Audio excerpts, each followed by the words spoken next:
नमस्काराः बन्धवः। सिद्धान्तकौमुद्याः वादिप्रकरण पाठे भवतां सर्वेषां स्वागतम् अस्ति। अद्य 2,450तमः पाठः प्रारभ्यते। विगते पाठे अर्हपूजायाम् इति धातुपर्यन्तं केषाञ्चित् धातूनां रूपाणि उक्तानि।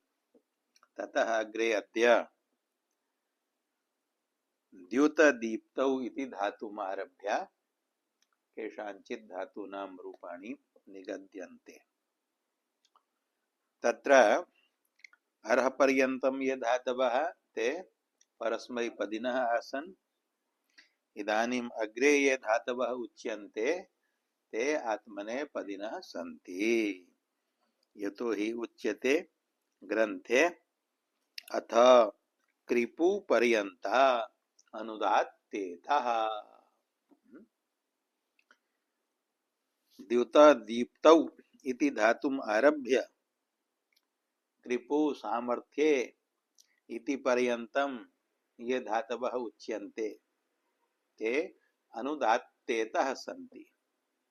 अनुदात्तेत्वात् एतेभ्यः धातुभ्यः लकाराणां स्थाने आत्मनेपदसंज्ञकाः प्रत्ययाः तादयः आदेशाः भवन्ति।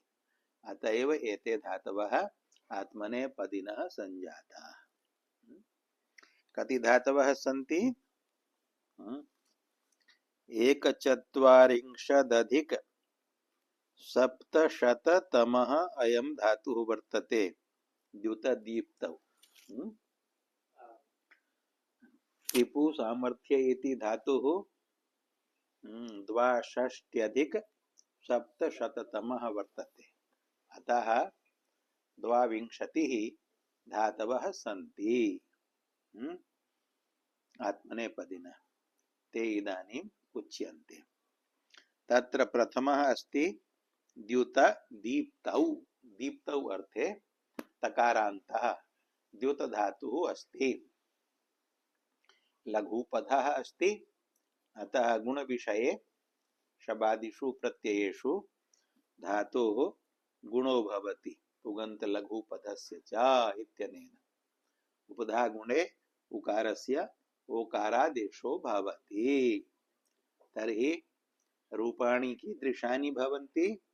लटि लकारे द्योतते द्योतेते द्योतन्ते द्योतसे द्योतेथे द्योतद्वे द्योते द्योतावहे द्योतामहे। लिटि लकारे प्रक्रियायां सूत्रं वक्तव्यम्।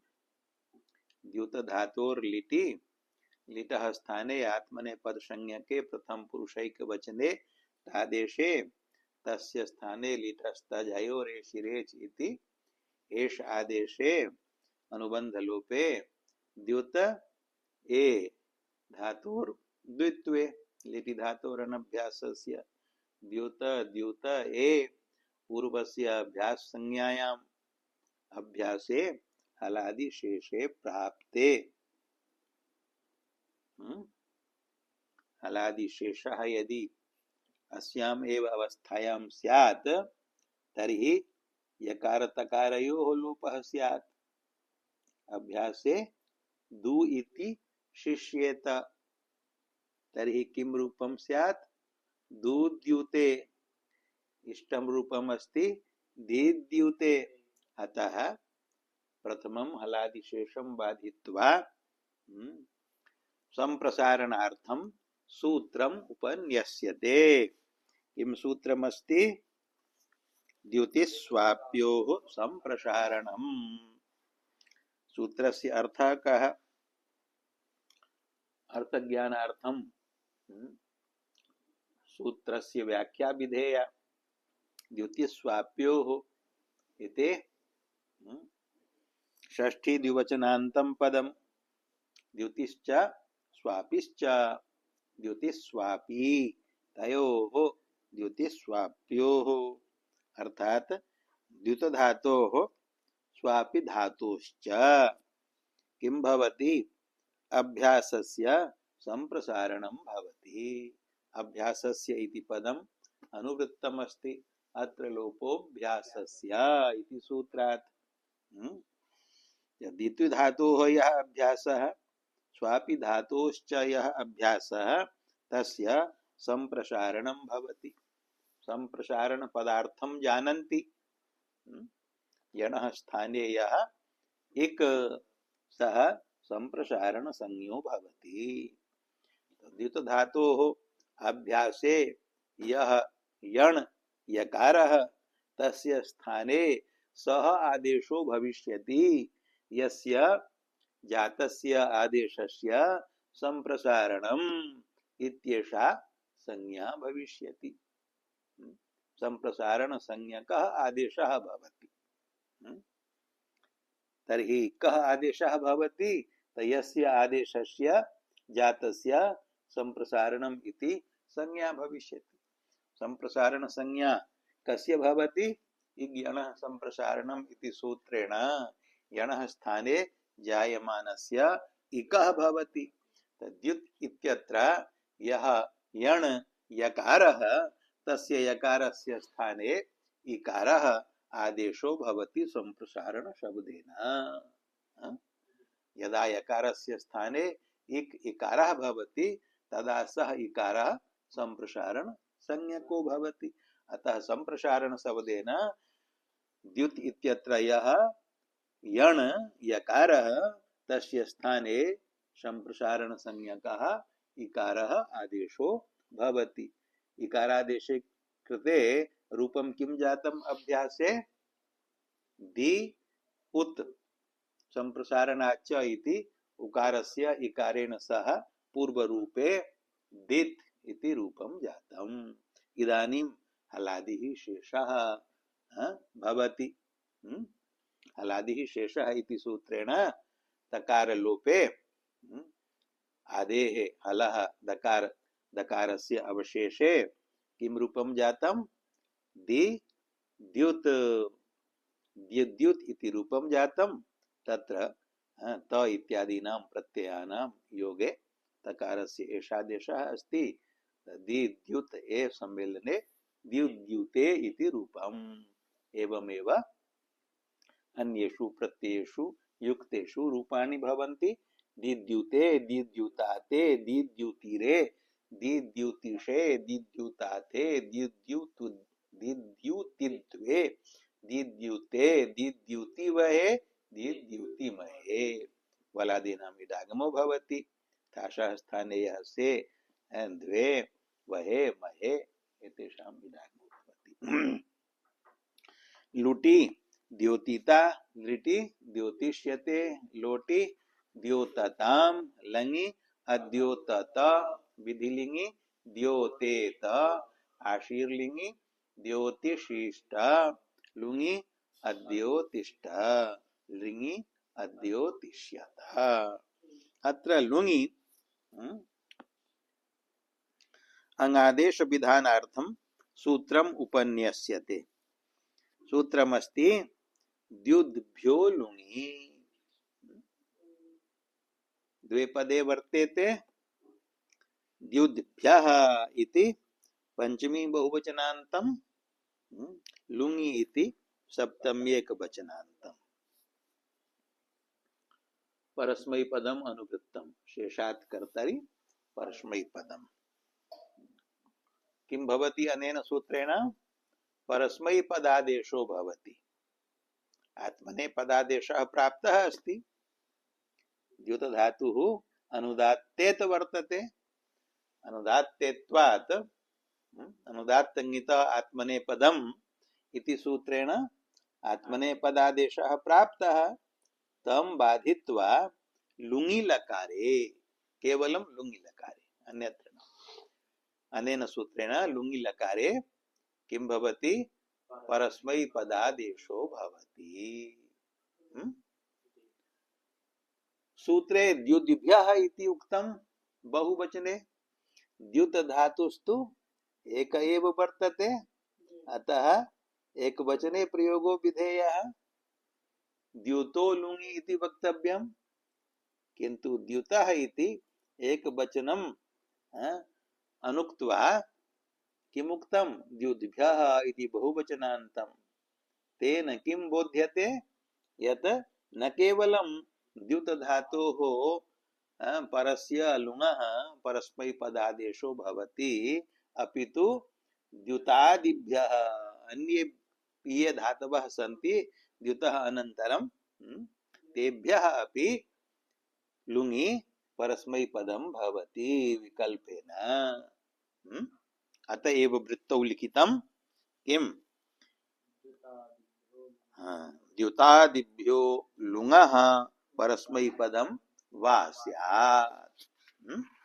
लुङि इति सप्तम्याः लुङः इति षष्ठ्यन्त तया बोध्यः अर्थः दहसि धुट् डात् परस्य सस्य धुट् स्यात्। तथैव द्युतादयः ये धातवः सन्ति तेभ्यः धातुभ्यः परस्य लुङः स्थाने आत्मनेपदादेशं बाधित्वा विकल्पेन परस्मैपदादेशो भवति। अतः परस्मैपदे अपि लुङि रूपं भवति, आत्मनेपदे अपि भवति। किंच परस्मैपदादेशे कृते द्युतादिभ्यः धातुभ्यः परस्य चिलेः स्थाने सिजादेशं बाधित्वा अंगादेशो भवति। पूर्वमेव गतं सूत्रं पुषादि द्युताद्य लृदितः परस्मैपदेषु। एते एव द्युतादयः सन्ति। द्युत धातुम् आरभ्य ये धातवः उच्यन्ते ते सर्वे द्युतादयः सन्ति। यदा द्युतादिः पूर्णतां यास्यति तदा ग्रंथकारो वदिष्यति वृत्त। वृत्त अर्थात वृत्ताः द्युतादयः संपन्नाः संपूर्णतया उक्ताः संपूर्णः। समाप्त्यर्थक वृत्त धातोः क्विबि प्रत्यये वृत्त इति रूपम् अस्ति क्विबन्तं प्रथमैकवचनान्तं। तस्य अर्थः अस्ति वृत्तः। वृत्तः संपूर्णः संजातः समाप्तिं गतः। कृपु धातु पर्यन्तम् एव द्युतादिः वर्तते। अतः द्युतादिभ्यः सर्वेभ्यः धातुभ्यः लुङि लकारे विकल्पेन परस्मैपदं भवति। परस्मैपदे चलेः स्थाने पुषादि द्युताद्य लृदितः परस्मैपदेषु इति सूत्रेण अंगादेशो भवति। अतः लुङि लकारे द्युत धातोः अद्युतात् इति रूपम् परस्मैपद पक्षे। परस्मैपदाभावे आत्मनेपदे अद्योतिष्ठ इत्यपि रूपम्। अद्योतिष्ठ इति उक्तमेव। परस्मैपदे रूपं वक्तव्यम् अद्युतत् अद्युतताम् अद्युतन् अद्युतः अद्युततम् अद्युतत अद्युतम् अद्युताव अद्युतामः। एवमेव अन्येषामपि धातूनां रूपं ज्ञातव्यम्। पुषादि सूत्रेण परस्मैपदे अन् तदेव उक्तम्। परस्मैपद पक्षे पुषादि सूत्रेण अर्थात पुषादि द्युताद्य लृदिता इति सूत्रेण चिलेः स्थाने अङ्गादेशः अद्युतत् परस्मैपदे अद्योतिष्ठ आत्मनेपदे। अग्रे अस्ति श्वेता वर्णे वर्णे वर्णकर्णे श्वेत वर्णकर्णे वर्णकर्णे अथवा वर्णभवने अयं धातुरस्ति। आदित अस्ति श्वित धातुः लघुपदः अस्ति उपधा गुणो भविष्यति गुण विषये। अतः रूपाणि भवन्ति लटि श्वेतते श्वेतते कुड्यादिकं श्वेतं करोति श्वेती करोति अश्वेतं श्वेतं करोति श्वेती करोति तस्मिन् अर्थे श्वेतते इति प्रयोगः। लिटि शिश्विते स्वित् इत्यस्य द्वित्वे हलादिशेषे शी इति अवशिष्यते वकार तकारयोः लोपो भवति। लुटि श्वेतिता लिटि श्वेतिष्यते लोटि श्वेतताम लङि अश्वेतत विधिलिङि श्वेतेत आशीर्लिङि श्वेतिशिष्ट लुङि रूपद्वयम् परस्मैपदे अङि अश्वितत् आत्मनेपदे अश्वेतिष्ठ लृङि अश्वेतिष्यत। अग्रे अस्ति इ निदा स्नेहले इ इत्यस्य संज्ञा भवति आदिर्यङ्कुटवः आकारः अपि इत् मिद् धातुः अस्ति। मिद् धातोः उपधायाः इकारस्य शबादि विषये गुणो भवति। गुणे कृते लटि रूपाणि भवन्ति। मेदते मेदते मेदेते मेदन्ते मेदसे मेदेथे मेदद्वे मेदे मेदावहे मेदामहे। लिटि मिमिदे इति रूपं भवति। मिद् धातोः लिटि लिटः स्थाने आत्मने पदे प्रथम पुरुषैकवचने तादेशे तस्य एषादेशे अनुबन्धलोपे मिद ए धातोर्द्वित्वे मिद मिद ए हलादिशेषे मिमिद ए मिद इत्यस्य प्राप्तस्य उपधागुणस्य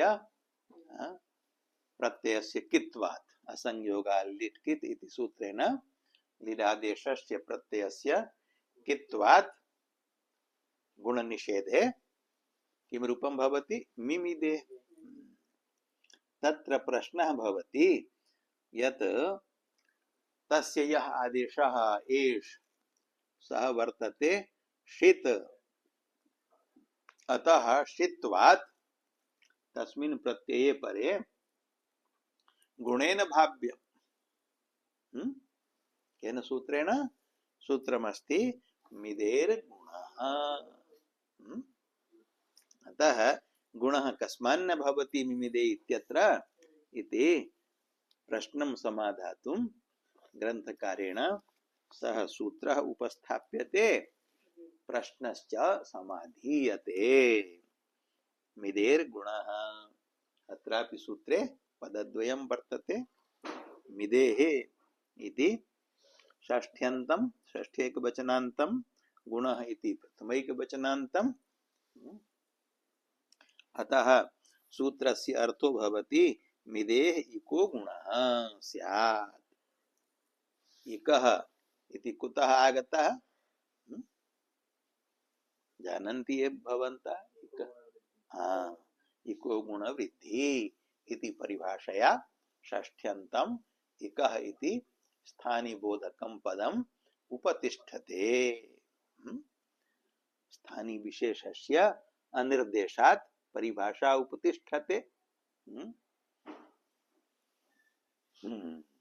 अनिर्धारित संबंध विशेषा या षष्ठी तत्र इकः इति षष्ठ्यन्तं पदम् उपतिष्ठते।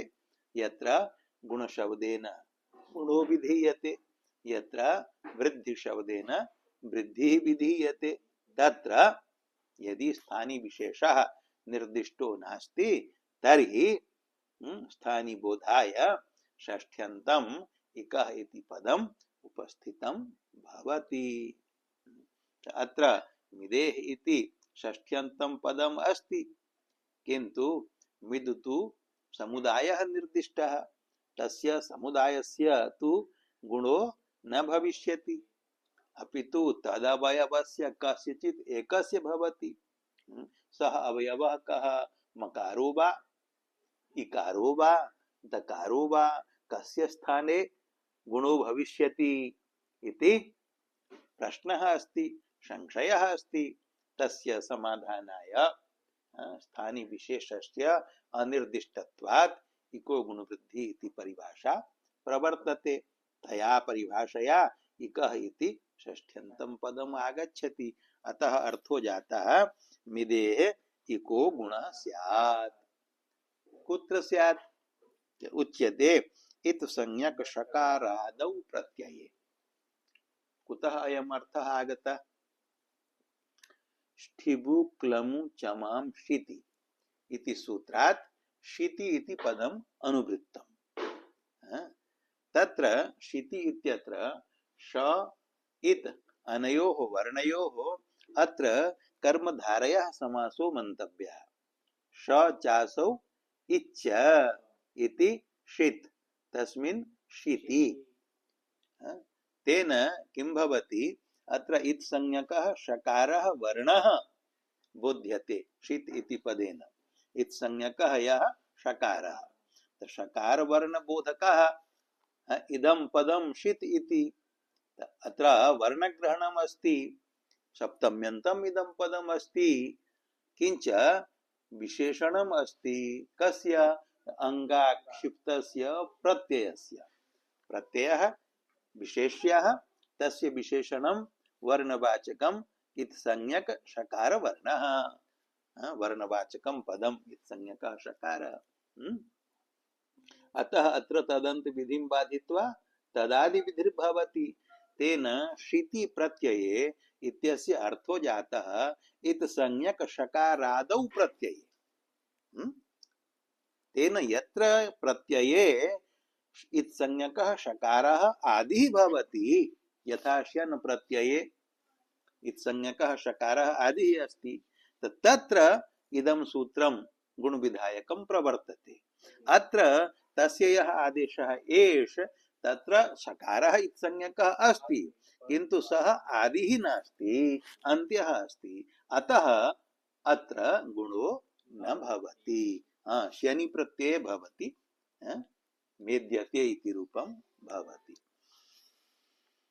मिदेह इको गुणः स्यात् इत संज्ञक शकारादौ प्रत्यये एतादृशः सूत्रस्य अर्थः। एषः आदिशित्वाभावात्, एष यः आदेशः सः आदिशित् नास्ति, अतः नानेन गुणः। अनेन सूत्रेण अत्र मिमिदे इति प्रयोगे गुणो न भवति। अतः मिमिदे इत्येव रूपं। मिमिदे मिमिदाते मिमिदिरे मिमिदिशे मिमिदाते मिमिदिद्वे मिमिदे मिमिदिवहे मिमिदिमहे। एवं च मिद् धातोः लिट् पर्यन्तं रूपाणि उक्तानि, अन्येषु लकारेषु रूपाणि अन्यस्मिन् पाठे वक्ष्यन्ते। अत्रैव पाठे विरामो भवतु। ओम शांति शांति शांति।